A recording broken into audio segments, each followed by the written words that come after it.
So if you don't want to stand out, you just agree. Like saying you voted for Hillary when you really voted for Trump 6 times.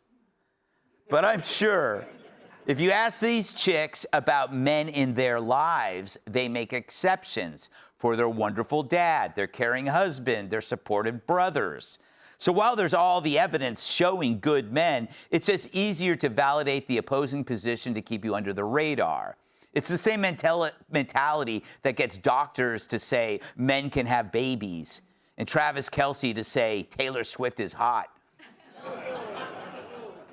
But in reality, for every Eric Swalwell, there's a bunch of Fabios, Denzels, and Gregs.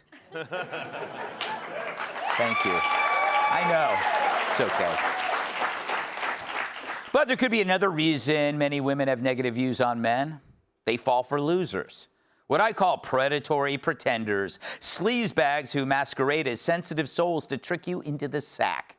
The one who says meat is murder, so you don't notice he's a pig until it's too late.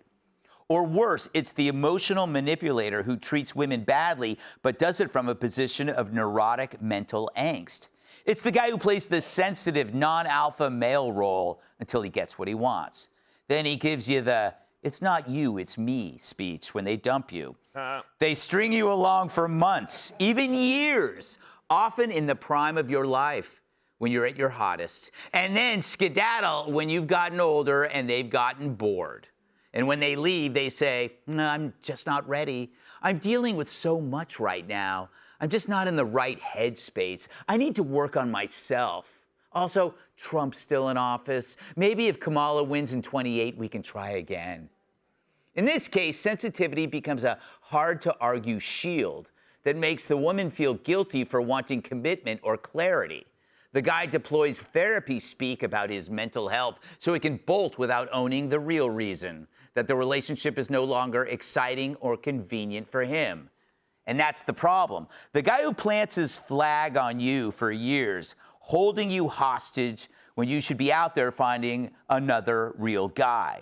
Then he leaves when you should be settling down and you gotta start over and over. So the problem isn't that young women hate men, it's that they've been suckered by con artists who use jargon to justify bailing. My advice, maybe stop hooking up with guys who say crap you think you want to hear and spend more time around guys who won't.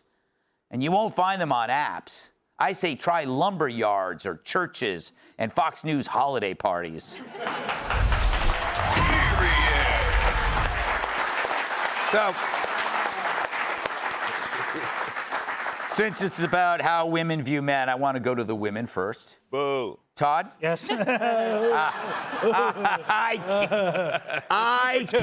kid. I do want to go to Brianna. What do you make of these theories? Does this ring true in your life?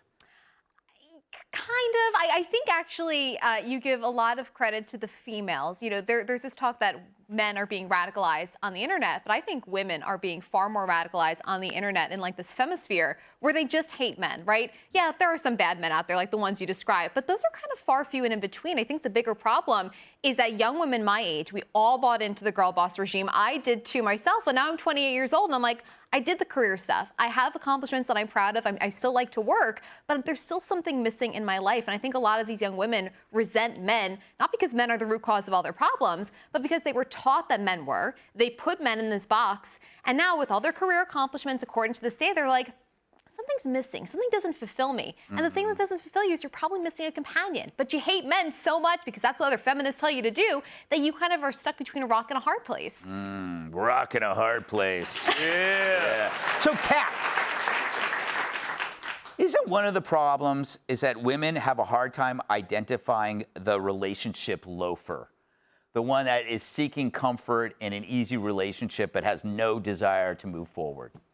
I think that's placing a lot of blame on the women for being manipulated and not the men who are manipulating them. No, I just said Yeah, no, I thought you did a good job on your monologue of explaining that. Be sure to like and subscribe for all the Fox News latest on YouTube and catch full shows streaming now on Fox One.